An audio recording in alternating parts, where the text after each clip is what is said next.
So some people asked if I could make a screencastify to walk through all the little bits and pieces of Zoom. So I'm just going to explore all the little features for you guys, and hopefully it'll help.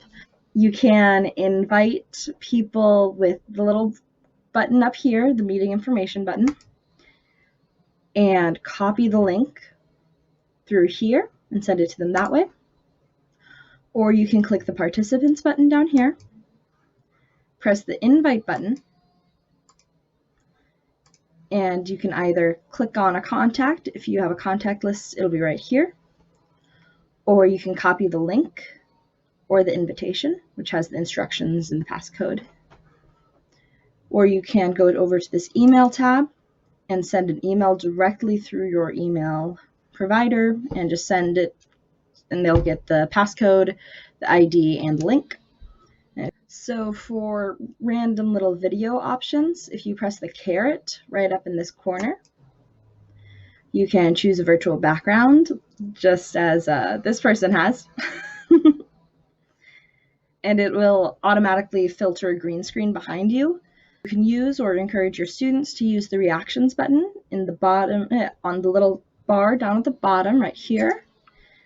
There are all these options. You can often use like give me a thumbs up if you think this. So even if their camera is off, this will appear in their little corner over here, and it will disappear after a little bit.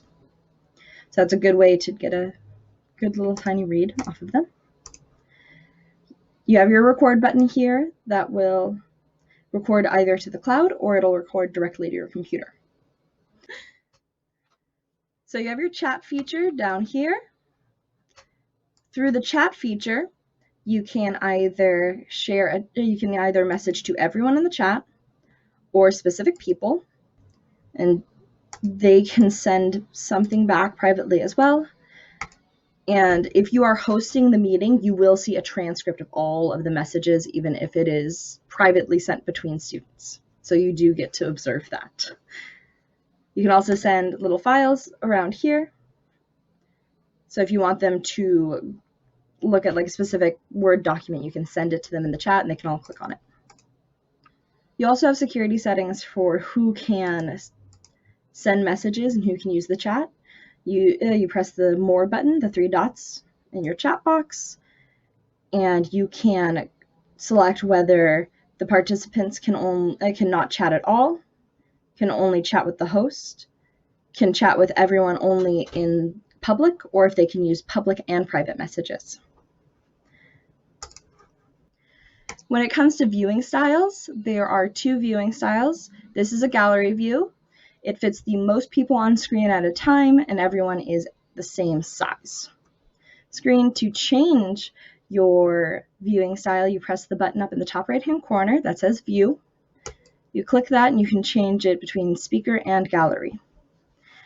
Speaker view brings one big picture of whoever is talking and has all the other pictures up here, but less pictures will show up in that small little strip up there.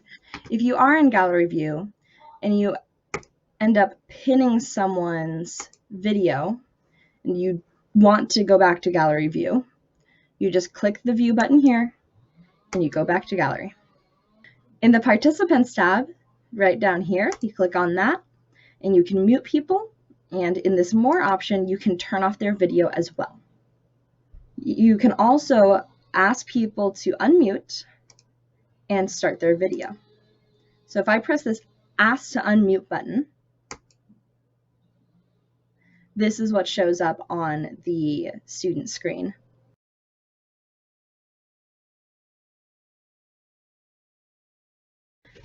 Also in the Participants tab, you have a Mute All button, which will turn off everyone's microphone. You also have in this ... menu here, you can ask everyone to unmute, and that message will pop up on everyone's screen.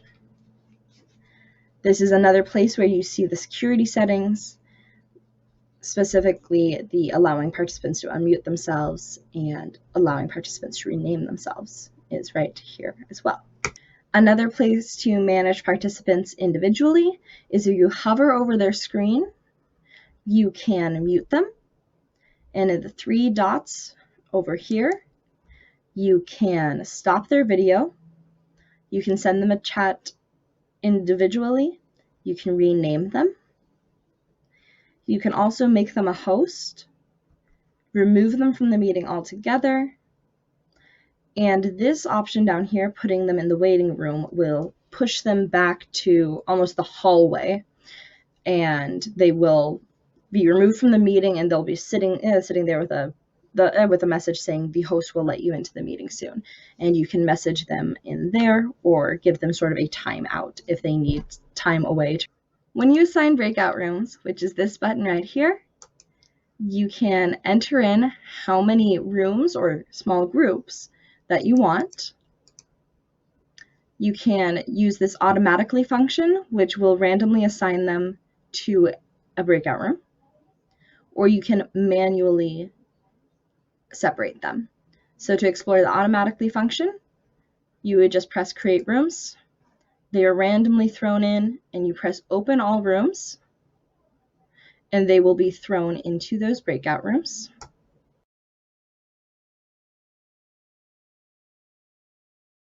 If you are recording your meeting to the cloud, it will only record the main meeting room right here. If you are recording onto the computer directly, it will record whatever breakout room that you are in. If you have other people recording, it'll record whatever room they are in as well. So when you have this bar in order to manage the breakout rooms. You can broadcast a message, and that will go to all of them. You can also join their breakout rooms, but as you'll notice, it does take a few seconds to register and bring you all the way through.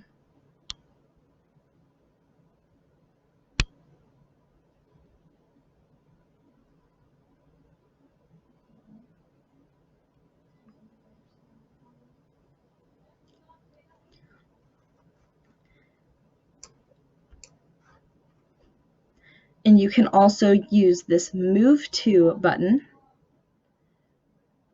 to move them to whatever breakout room you wish. When you're ready to bring them all back to the main session, you'll press the Close All Rooms button. They will be given 60 seconds normally to return to the main session.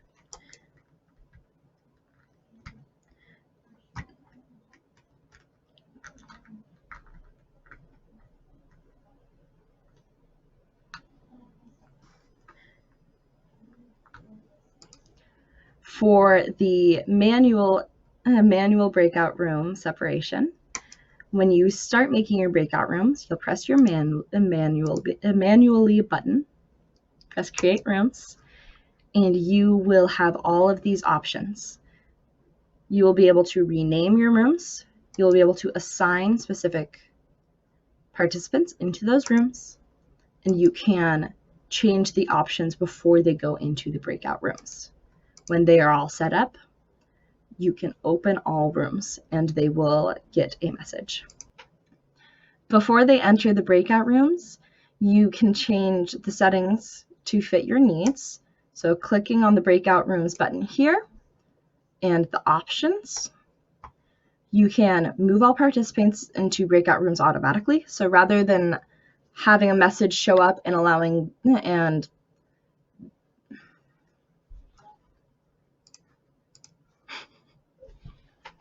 before you activate the breakout rooms, you do have an opportunity to change the options to fit your needs. So you press breakout rooms after the rooms are made, and then you press options. And these settings are, you will check or uncheck or alter however you need. This moves all participants into breakout rooms automatically.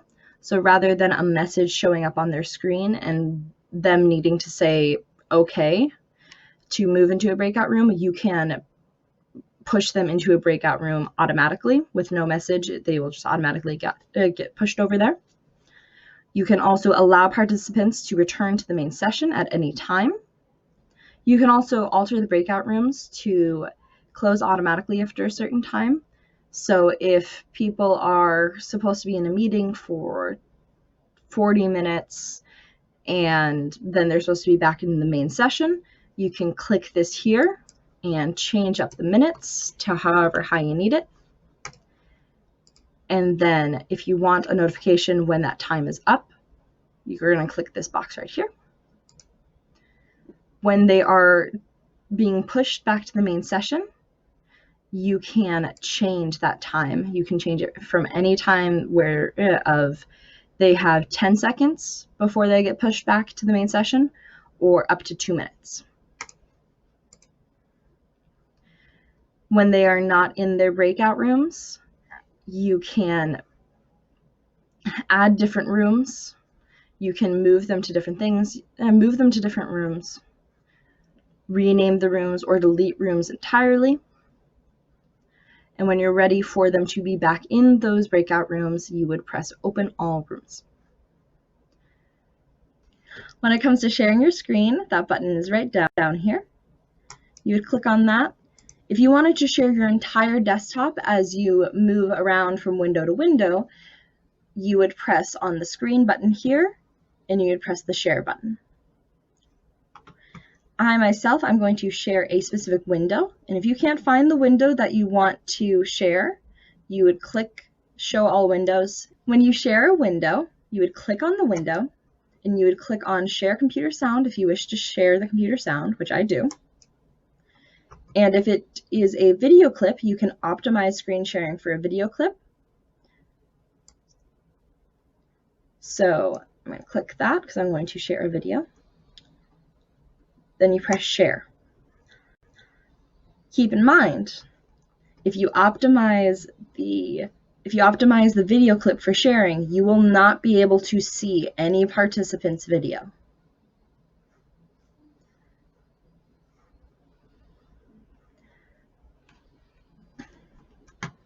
On any sharing, your options are up here, which you can move this.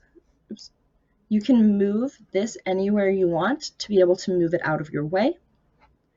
You can mute your microphone here, and muting your microphone will not disrupt what computer audio is being shared. You can stop your video here. You still have the same security and participants options here. You can decide to pause your screen share, or you can stop your sharing and reshare a different screen here. One of my favorite tools is the annotation tool right here. You have all of these options, which allow you to manipulate any window or any screen you are on. You can use the mouse to point at certain things, and it'll have this big red circle around it. It makes it much easier to follow. You can also use your text and type, and if you click select, you can move that around. You also have your drawing options here. So you have a pen, you have a highlighter, and you have shapes. The stamps come smaller, and they are a simple click and they're done. You can spotlight something, because like you would with the mouse. If you want to erase anything, it erases in chunks. And if you're looking for a different color or font size or anything in regards to that, you have your color options under the format right here. You have color options, line width options, and font options. If you wanted to undo and redo, those buttons are here.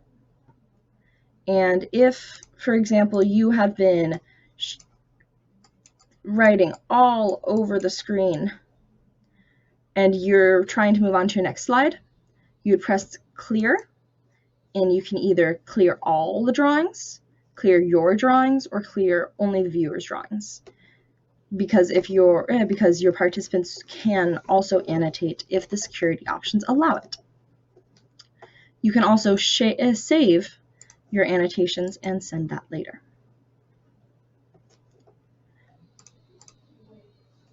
So when you're ready to stop annotating, you press this red X here, and you have your normal computer back.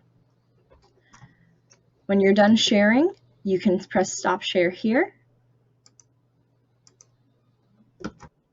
At any time, including when students are in the breakout rooms, they can use the chat feature to message you individually if they have a question, or in their participants tab, they will see this little dot down here, and they should have a raise hand option, which will pop up on your computer to say that someone is raising their hand, and you can go to their breakout room to answer their question. You have a lot of security settings that are very helpful to utilize. You can find most of them right here in the security button. You can lock the meeting, which allows no one else to come in to the meeting. You can enable your waiting room, which allows a screening of people. So they will come to the meeting, but they'll be in a different room, and you will see their names and you can admit them. You can allow participants to share their screen, chat, rename themselves, and unmute themselves. When that allowance, that permission is granted, there will be a check button right here. But when it isn't, if I uncheck this here, no one can unmute themselves anymore. So if you're talking and you have some kids who just keep turning their mic on and on and on and on, you can turn off that setting for it and turn it back on anytime in the meeting. You can also remove specific participants. If these options aren't working for you, you should always check if your Zoom is updated to the proper version.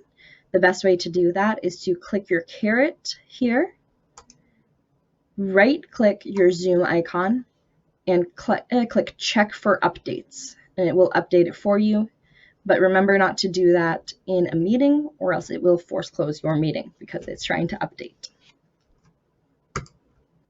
If you have students who are struggling to unmute themselves to find that button, one easy solution that I have found is that if you can get them just to press on their space bar while they're talking, that will unmute their microphone as they're pressing the space bar.